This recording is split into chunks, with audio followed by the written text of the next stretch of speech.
What's up, YouTube? Welcome back to another video of Snapshots Takes Football Podcast. It's your boy Diego. And your boy Javi. A little bit of a delayed video. Had some situations going on that we couldn't upload quick enough. I know last time we left off on talking about our Champions League prediction, which we have a little clip on TikTok and Instagram. Make sure go watch and repost. And follow. Snapshot takes on pretty much everything. I'll put it up here so you guys can make sure follow. Go share, please. Share. And as well, like, comment, subscribe on this one, and share the video as well. So we were a little bit delayed. So our next video, we'll talk a little bit about the Champions League games, first round, and talk about our predictions for the second round. Today, we're just going to do a recap of the top 5 league last weekend's fixtures, and today La Liga had some games. So so we'll start off with the Prem. Yeah, we'll start off with Liverpool. Of course. Merseyside Derby. First place. Yeah. They're what, 5 out of 5? I believe so, yeah. Liverpool's still struggling, but they got the win overall. Of course. My question is, what do you think about Wirtz? Okay, so here's the thing, right? I think everybody's saying that Wirtz is heading towards that 007 meme. But the thing is, he's playing really good. It's just he hasn't produced the stats that everybody look at. To be honest, I think the same thing. I see him very involved. Anybody could run, but I see him running, asking for the ball. Yeah. He's able to push the team forward. He's not playing terribly, but he's not playing to his capacity. But I feel like that has a lot to do with the different scenery, the different league. I think it's still taking him a little bit to get used to it all, but he seems like he has a positive attitude towards it, and I think he's gonna. Yeah, I feel like even though he hasn't scored or assist, and to be honest, he's more of an assist guy because he did have a chance against. I don't know if it was against Atletico or was against Everton, but one of the two games saw him have a clear chance of taking on the shot, but he instead passed it to Etikita. What's his name? Etikita. It's just taking him a little bit. I don't think it's anything to worry about, honestly. I felt like the majority of people saying that stuff are the people that are watchers. Yeah, that's not how football works, you know. Salah assist to Gravenberch. 10th minute already winning. Little interesting topic. Salah joins Milner in the all-time Premier League assists with 89 assists. So he is now tied in 9th place with that. Gravenberch is the youngest to score and assist in a Merseyside derby with 23 years old. He's still young, man. It's crazy. He plays like he's 26, It seems like he has so much He's very mature, yeah. He's controlling. He's so physical. He's pretty good. Overall, another tough match. Their next game in the Premier League is actually going to be against Crystal Palace. It seems like they just can't get away from each other. This will be a rematch after the Community Shield. Community Shield, yeah. Yeah, that's going to be a good game. What do you think about Isak? Is he going to be on the bench? But to be honest, I think the bigger games, Isak is going to start regardless. That's just how it's going to work. I don't know, man. I feel like Slot has a challenge there because if you're a striker and you're scoring goals and you're playing great and you're going to get benched for a dude that, yeah, he still has to adapt. You know, he hasn't played, but it's kind of demoralizing. Like, why are you giving my opportunities to him when I clearly shown you that I can do it? I can do it. Imagine what he would do at Newcastle.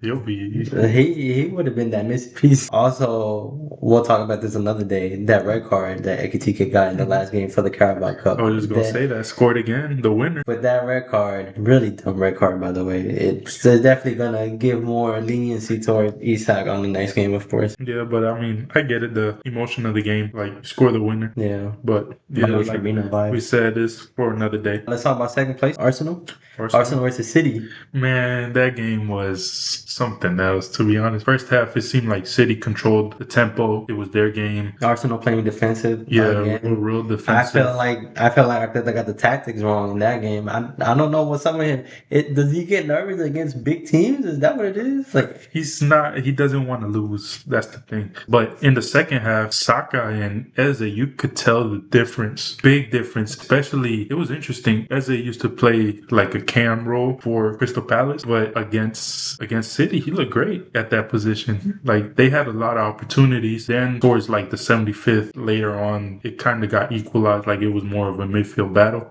But it was an interesting game. Yeah, no, the first half was definitely more defensive, honestly, from both teams. But that being said, City was the one that had the upper hand with the early goal from Haaland. Of course, it was Haaland. But starting Trossard, honestly, I think it's just a fitness thing. Like, you see the options they have for left wing. But again, I know Champions League is for another day. But he came up crucial in that game. When he came on with Bilbao, him and Martinelli. Talking about Haaland, this is actually his worst start of the season. I saw that. What is it? 5 games, 6 goals? I think so. So that's his worst season for City, which That's is crazy. That just shows the standards in Holland and this type of striker he is. It's crazy. Still top scorer, 6 goals, and that's his worst. And that's his worst start. Which is real interesting. Yeah, but Arsenal ended up tying it in the dying minutes. Yep. Which is real crucial for them. I mean, yeah, the chip from Martinelli. Yeah. So assist from Eze. Yeah, it's crazy though because they're 5 points behind Liverpool. Yep. In 5 matches, 5-point difference. That's huge. That's huge. Concerning. Crazy because I still don't give that much credit to Liverpool. I really think they're lacking in some positions. It's fair. But Liverpool doesn't look as convincing as they did last season. But it seems like they're coasting. They might, if they continue like this, they already beat Arsenal. So I mean, gotta wait for the rest of the big games. City is in 9th place, 7 points. So they're 8 points behind Liverpool, which is crazy. Arteta has not lost to Pep in the last 5 games. He won 2 and drew 3. So does that mean that he goes into these games in a defensive mindset to try to not lose that streak, or what is it? Because the midfield was definitely like how we talked about before. It's like 3 CDMs. Yeah, I guess with those stats as well, you kind of see how he was under Pep. So I guess that plays a big role in how he goes into that game. So he knows how City plays. He knows how Guardiola likes to play. And if he doesn't change tactics, Pep is he might change 1 or 2 things. But to be honest, I still don't think but I still don't think he has the players to play exactly. Even though he spent a lot, I still feel like that left back and right back is from having Kyle Walker, Dani Alves, Kimmich in the past. Now he has hard to live up to those. Yeah, it's hard to live up. So that's what I think is honestly because he plays the inverted roles. Those players he has currently, I don't think live up to that. Based on this draw, you could tell who the winner of this game was. Liverpool. Arsenal's next game is against Newcastle. It's gonna be a good game. It's gonna be a good game. And City's next game is against Burnley at home. Moving on, 3rd place is Tottenham. They tied again with Brighton. 2-2. Those games, for some reason, against Brighton, it's always a tough battle for them. Brighton, they always have a good philosophy of game. And Tottenham is just sometimes they lose themselves. Tottenham, like I said, is just they win against the tough teams and then they lose against the lower teams on the table. Richarlison seems like he's finding his form. After so many struggles, he's finally bagging He's always on and off. Yeah, he's very inconsistent. Yeah. But there was his first season, I believe, he didn't score the first goal until like almost the end of the season. When he took off his shirt against Liverpool, they still ended up losing. Yeah. Both. I think Jota scored the winner, right? He'll pop up a picture around.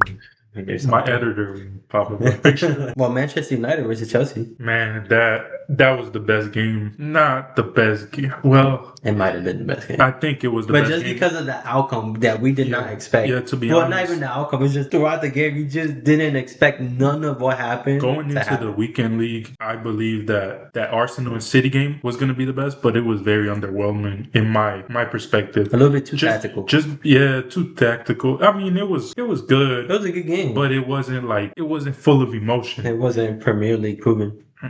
Yes, Spanish game. Chelsea United game, it was just a cluster. Starting off in the 5th, 6th minute.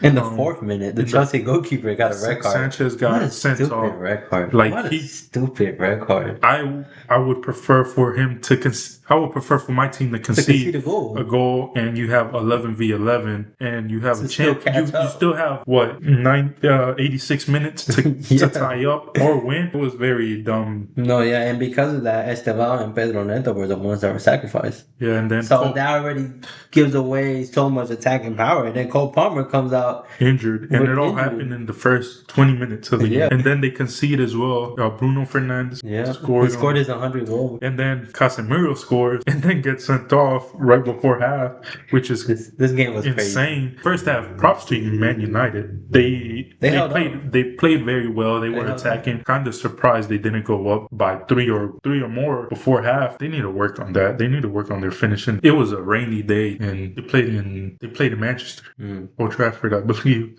Don't quote me on that. It'll be right here. how you call it, but real rainy, real wet. Pause. So the second half was terrible, man. It was I think it was like grade school game. Like it was real Yeah. sloppy, no tactics. Man. Going back to that Arsenal and City game, that's why I feel like this game was so much better because you didn't know what to expect. Every minute was a new emotion for one of those two teams. The Man U defense, at least in that game itself, Yeah. was really solid. Now that I remember, yeah, it was at Old Trafford because the atmosphere was rocking. Well, the commentator said this since that Atletico Bilbao game in the Europa League last season, the semifinal, Yeah. hasn't been that loud. So I thought they won 2 in a row, but I'm mistaken. They just lost to City. You know what's crazy though? Man U leads with most shots, most chances created, and most expected goals. I didn't even know that stat, but that goes back to what I had said about them not being able to finish. Right. Like The opportunities are there, the chances are there. if you finish, yeah, you still need to work on your defense, but they could be a top 5 team right now. They're in 11th right now, 7 points, tied with City. Only 1 point away from Chelsea. So, man, you are not having such a bad start. It's just that when you look at the games, they have no philosophy. They look like a lost team, but they have chances. So, like, yeah, same thing. I just think they have to work on their finishing. And to Chelsea, I don't know if you recall, but I believe in our first video when we made our predictions, this is why I believe Chelsea isn't going to win. Not just because of their backline, but I feel like they're immature. Like, they're lacking that experience. Like a few players have that. Caicedo, Enzo, maybe Cole, but he's still young. Yeah, he's still young, but you could tell he has that maturity. Like, okay, give me the ball. I'm gonna control the game. He's not gonna do something reckless, but unfortunately, he keeps getting injured. That groin injury is really concerning. Yeah, he needs back-to-back injuries, man. It's not looking good. Hopefully, he heals up because he's a baller. Yeah, Love to see him play. 4th place, Bournemouth. They actually tied. With Another Newcastle. tied game, is it? This is the weekend of the ties. They tied with Newcastle. So it was more of a game for defenders and goalkeepers in that game. Yep. But Newcastle's next game is actually against Arsenal. I think this is where they drop a few places. I'm gonna be real repetitive in these videos, but I feel like all those mid-table teams, bottom-tier teams, they start off the season really good, but then once the season gets going and players get hurt, they don't have the capability of keeping up with the big teams where they spend 200, 300 million in the summer and have loads of players. Kind of wraps up a little recap onto La Liga. La Liga. There's a lot to say about La Liga. We start off with Real Madrid versus Espanyol, which Madrid are still off to a perfect start, winning 2-0 in that game. No housing in that game due to the red card in the previous game. Militao, out of all people, scored a absolute banger. That was a beauty to start the game. I mean, no one expected that. It was a great goal. And then Mbappe scores a beauty as well. It was from outside the box. That's his trademark goal, but from that far, it's crazy. Top scorer with 7 goals. Vini was surprisingly quiet this game. He's been pretty quiet lately. I wonder if something's up with him, but he has been playing good. He scored this past game, Levante. Yeah, he scored a beauty. That was a beauty. Yeah, but we'll get to that in a minute. Oh, the high kick? Left the blue all bloody and he only got a yellow for it. That's debatable, you know. I've seen a couple high kicks end up in red cards, especially when you open up the other player paws. You make him bleed. It was funny, bro. Espanyol actually committed 20 fouls and got no cards. I see why Madrid fans are mad at the moment. The referees. Jude's finally back. Yeah, Jude and Colombia. He came back quicker than expected. Talking about Jude, what do you expect? I feel like Madrid, they're playing they're playing good especially with Arda as a 10, Valverde and Tchouaméni as almost Valverde is a box to box, and then Tchouaméni is more of a controlling midfielder. I would say. Where do you say Bellingham goes in? Like, is he a starter? He's gonna end up being a starter. I know that for sure, but I know right now it's not gonna happen. Obviously, because he just came back from injury. You gotta get him back in game form, get him in rhythm. And then the other players are still playing decently well. I mean, Real Madrid still have a perfect start, so I don't see why you would want to change much of it. But Bellingham will be a starter. But who would you bench? In my opinion, you gotta bench Tchouaméni. Yeah, it has to be Tchouaméni. Unless you bench Franco and move out of that to the right wing. That's not his role. His role is being free as a cam. Yeah, like him control, because he's picked out some beautiful passes. Him and Mbappe have a special connection. I think it's like It gives you a glimpse of Ozil and Ronaldo back in the day. And Mbappe's going crazy as well. You can say his pens, but you got to make them, man. At the end of the day, man, I you mean, a goal's a scoring goal. A them. goal's a You goal. got them in first place, 6 out of 6 with Tuesday's game against Levante. Levante. That game ended up 4-1. Franco finally got his first game. Mastantuono finally got his first goal. After struggling for a good bit. I don't know if you saw the play where he hit the post. Madrid played well. Starting the second half, they struggled a bit. That's when I believe Levante scored. Yeah, Levante got one back on the 54th minute. Vinny's goal back to Vinny scored first. It was a beauty outside of his boot. Yeah, a little Trivella shot on the 28th man, minute. it was a beautiful goal, man. Yeah, and then he also gave the assist to Mastantuono. Yeah, I seen that they counterattack. Real Madrid is a counterattacking team, and they're really good at it. Especially now with Mbappe, like who's catching that guy? With this game against Levante, you didn't see Vinny and Mbappe hugging each other on the left wing as much. I don't know if you noticed that, but Mbappe actually staying more central. Yeah, he's staying more centrally, and he gives space to Vinny throughout the game. And so that's a good thing. This is the first time I see Mbappe actually try to cooperate with a teammate. That as well comes from Xabi Alonso knowing how to manage his players. You could tell something's clicking there. Like they look way better than last season. So yeah, they're looking good. Next match is against Atletico. We'll talk about that a little bit more after we go over Atletico's game. That being said, Mbappe has been playing a real supportive role, especially in the first half of that game. Come second half is when he actually decided to be a striker again. And as you could tell, it is not difficult for him to score goals. I don't know if you've seen Vinny as well. Like I've noticed that Vinny MVP that game. Yeah, he played great, but Vinny was chasing after the ball. Like he was pressing the goalie. Like I give props because last season it was like Vinny comeback. I hope so, man, because I actually like Vinny. I like him a lot. A lot of people hate him. He's good, man. He's so fast, man. He gives joy. He also gives entertainment. Very entertaining. Although he has been pretty quiet this season, I'll give him that. You got to get into that form. You know, the World Cup's right around the corner. So all these players have to do. And then tough games are coming up in La Liga. Yeah. I mean, their next game is against Atletico. Yeah, so about that in a little bit. Actually, moving on to Atletico. Atletico contra versus Mallorca. Mallorca, yeah. So they did get a penalty in the 12th minute, but Julian missed. Yep. Julian actually got subbed out in the 60th. Yeah, he was very upset about that. They caught him on camera saying "siempre a mí," which then he comes out in an interview saying, "I ain't say that." He was cussing himself out, and he was mad at himself, but he did a little Mario Balotelli. Why always me? Why always me? Atletico once again. I feel like they missed too many chances. They have chances, and it doesn't help that Torlov got a red card as well in that game. Yeah, 72nd minute. Now with the most recent game, they are 3 ties, 2 wins, and 1 defeat now. And their next game is against Real Madrid, as we did mention before. Going on to now the Atletico versus Rayo. I actually watched the entire game. Like, you saw the hat trick here? Yeah, I seen the game, man. So Atletico really pressured Rayo. So first goal was from Julian, a little volley, pretty good goal. Julian is Julian's so good, man. Julian's the best player in Atletico. He's the only player in Atletico.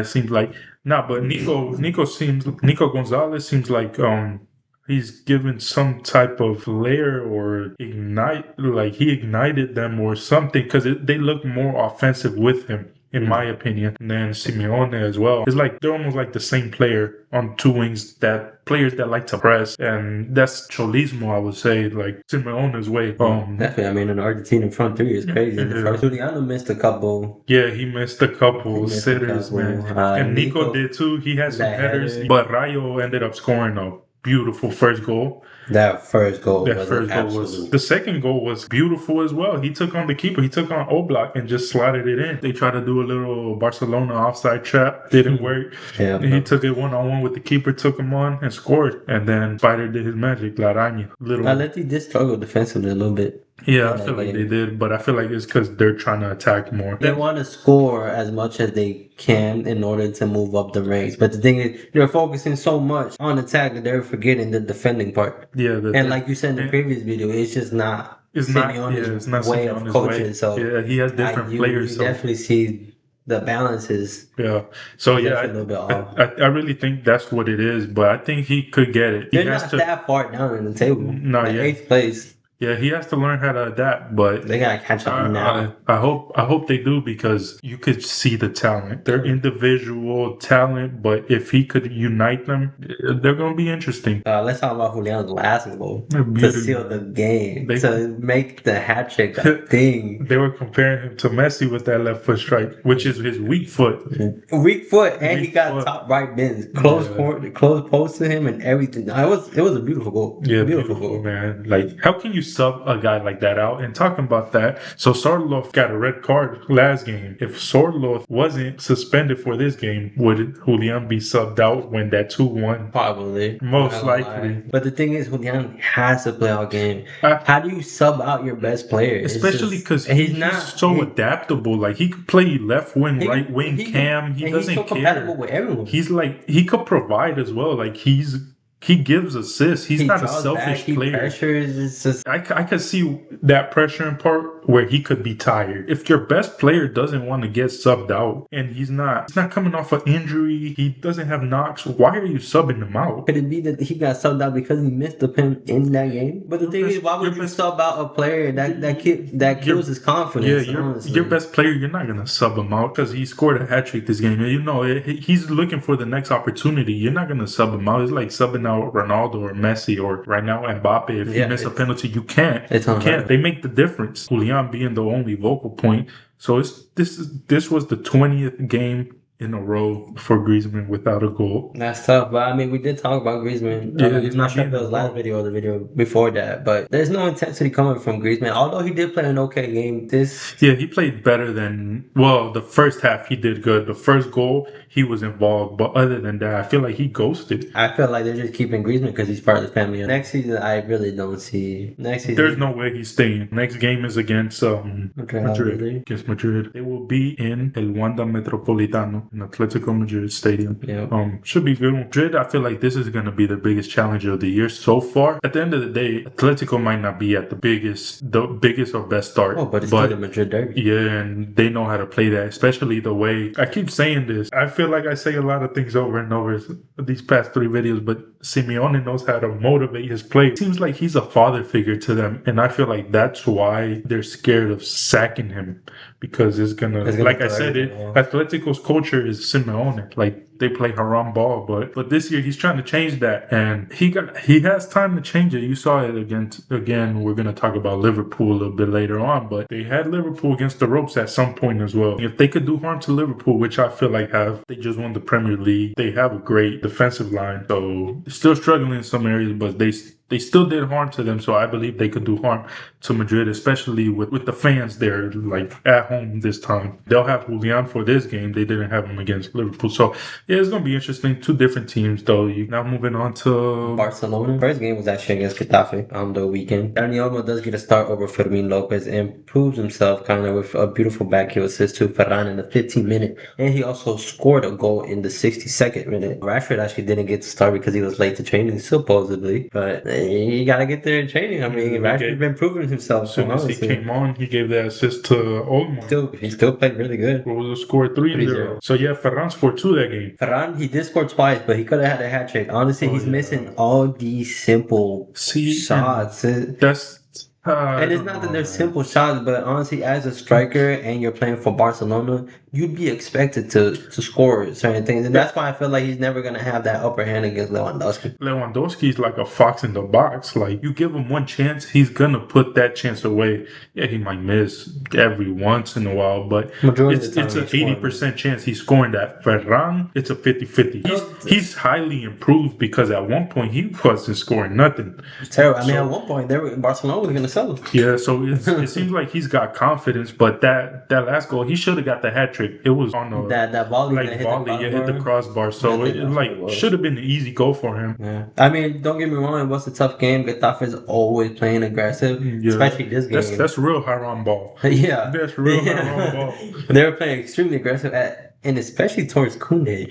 Koundé played better. He was about to crash out that game. Fermin actually got injured. As soon as the game got over, he was on the floor. Yeah, he was crying. I mean, he has a muscle injury in his left leg and is going to be out for around 3 weeks or so. Yeah, and so Gavi as well just got surgery done on Re-injured. his meniscus once again, and is going to be out for 4 to 5 months. And it was supposed to be 4 to 5 weeks, but when they did the surgery, they actually Yeah, found out that it was a doctor lot said it worse. was worse. Yeah, yeah. So that's scary for him. Hopefully, he could come back and be as aggressive and the player that he was, because two surgeries back to back is it It's not for the takes a weak. toll. Yeah, it takes a toll. But you could tell he's a player, and as a human, he seems like he doesn't care. He's gonna come and try again. Oh He no. doesn't back down from anything or any player. So hopefully he could do the same with these injuries and continue to try to come back, because some people don't like him. I personally like that aggressive type of player. Oh yeah, there's not a lot of Like, players out there like that anymore. yeah, So so it is appreciated to see yeah, certain players like that's that. he's like a South American.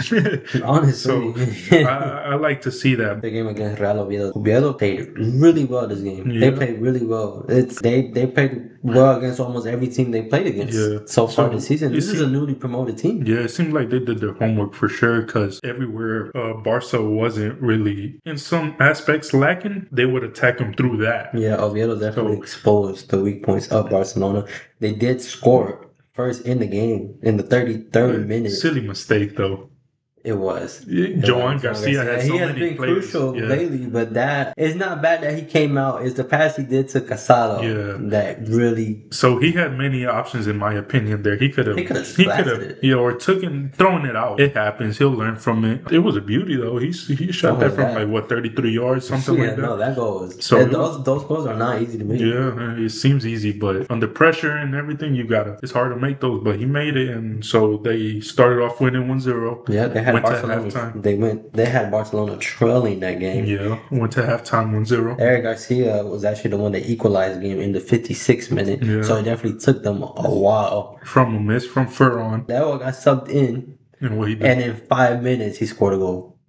beautiful Within header. 5 minutes, in the What a ball from 68th, Frankie. 69th minute, What a ball from Frankie. and a beautiful header. He put it, yeah, put it right on his head. And then Lewandowski capitalized and put it in the back of the net. Rashford gave another assist. Yeah, that's what is that? 2 goals, 3 assists in like 4 games. I mean, that's from a corner, so I wouldn't really glaze this one, but it's still an assist. It goes into stats for all the stat watchers around here. Araujo scored the third one. No, no, all people. He's been playing pretty good. The only thing is that It's scary watching Araujo. yeah, it's scary. Back to, we're gonna make a Champions League video, but that game against Newcastle, I don't know if you saw towards the end of the game, Barcelona were controlling the ball, controlling the tempo. I think Pedri gives a back pass to Araujo, and he automatically tries to lob it inside the box and loses possession. Oh. Araujo really needs to work on that. But he's defensively, he's been good. He's strong. He's fast. So I Still mean, can't jump. Overall, Oviedo did have a really good game, Yeah, they especially played Eric really well. Bailey, yeah. which I didn't know he played for Oviedo, but he Santi had Cazorla played pretty well too yeah, the first but half. Bailey. He credits to Eric Bailey. He played a crazy Yeah, game. keeper did too, man. Oh, Their yeah. goalie, they saved Oh, them my a lot. God. It shouldn't have been 1-0 going into half, but he saved them. Rashford had a volley, I believe. He basically Oh, saved yeah. it on the line. Yeah. Oh, and then he had an outside the box Outside the shot, box. so it was But pretty good. yeah, that leaves Barcelona in second place with their next game coming against Real Sociedad. Which is going to be a good game. Sociedad always puts up a challenge. It's going to be a Montjuic. Barcelona still haven't figured out what they're going to do with the Camp Nou. Yeah. I heard they just got rejected. Yeah. So Something for safety reasons, safety yeah, so exits. we'll see how that goes. But Yeah, but that's it for La Liga. Unless you wanted to throw something else out there. just the top scores. Mbappe is first place with 7 goals. Julian with that hat trick gives him 4 goals, gives him second place, tied with Ferran. That's it for La Liga. Yep. Going on now to Moving on to we'll go to Serie A. yeah, it'll just be a quick recap. There wasn't much news coming from the Serie A. Juventus did tie with Hellas Verona. Which give Napoli The the lead. lead. AC Milan, who are in third place now, won against Udinese 3-0. Pulisic was on fire that game. I gotta give it to them. Roma beat Lazio in their derby Yeah, Roma 1-0, right? 1-0. Roma actually is in fourth place at the moment. Really. They're all really tight. I mean, what do you expect from Serie A? To be honest? Inter is surprising though. They're 6 points behind Napoli. Inter are 10th place. Although they did win their last game against Sassuolo. They did win 2-1 against them. Fortunately, they are in 10th place, which is Not good for their standards at all. they'll come back. Yeah, it was a long season. Napoli, they are in first place. They won against Pisa 3-2. That game was a lot closer than what it should have been, but overall, that's pretty much the recap for Serie A. Napoli in first, Juventus in second, AC Milan in third, Roma in fourth, And you do have Inter in 10th place. Top scorers. Marcus Thuram still leading it with 3. Pulisic tied it up with 3 as well. That recaps the Serie A. Moving on to the Bundesliga, not much to say. Bayern Munich is still in first place. They won against Hoffenheim 4-1. Harry Kane actually got a hat trick. What a player. Two of them coming from penalties. The goals are goal. Yeah. That last minute goal from Gnabry. Borussia Dortmund won 1-0 against Wolfsburg. So that leaves them in second place. Leverkusen tied. Mönchengladbach 1-1. So that does leave Bayern in first place, Dortmund in second, Leipzig in third. Cologne. They're in fourth place. Leverkusen is in 11th place. Started off rough this season. It looks like they're definitely going up. Grimaldo has been on fire lately. Some crazy goals. Dortmund's only 2 points behind, so it might get interesting. Crazy if you look at the goal difference for Bayern. They have a 15 positive goal difference. You can't stop Bayern. It's impossible. And it's because that front 3, man. But that is it for the Bundesliga. And now we move on to the last section, which would be the Ligue 1. Which is actually finally interesting for the first time. Marseille won 1-0. Goal from Marquinhos. Seems like he does a lot of mistakes, man. He's great. I personally don't really like him. I feel like he makes a lot of mistakes in crucial matches. Finally got it right last season, though. I'm happy for him, but Marseille did get the win over PSG. That's all that matters. So that does leave PSG in second place, but Monaco coming in first. Their last game, they actually won 5-2 against Metz, and Ansu Fati scored 2 goals on his Ligue 1 debut as a substitute. Yeah, they're looking good. I haven't really watched much of them, but I know they got Pogba as well. Yet to make his debut, if I'm not mistaken. So hopefully when he comes on, Pogba quality is always going to be there. So, but I don't know if you've seen the Marseille coach, De Zerbi, came to Marseille because he hated the way that Paris was dominating the league, and he doesn't like basically monarchy. I guess that's the word you could use for it. I forgot exactly the quote. He went there to make a challenge and change up the Liga, and he's done that. But hopefully the other teams could do the same and stop PSG. But they just look like a machine once they get going. It does look like the Liga. Some other teams actually have gotten pretty good upgrades, like Marseille being one of them. Lyon has a pretty solid squad. Marseille did a pretty good game against Madrid, which we're going to talk about again in another video. So, overall, good weekend. Monaco's in first with 12 points. PSG's in second with 12 points. Lyon's in third with 12 points. Sorry if I butchered that, with 12 points in fourth place as well. In the next video, we'll talk about the Champions League, the Ballon d'Or, TikTok, Instagram, and YouTube reels are all going to be here, and the link down below. Go make sure you check them out. Share it to your friends, family, whoever. We post it. Like, subscribe, comment, and thank you for tuning in. See you next time. We'll see you on the next video.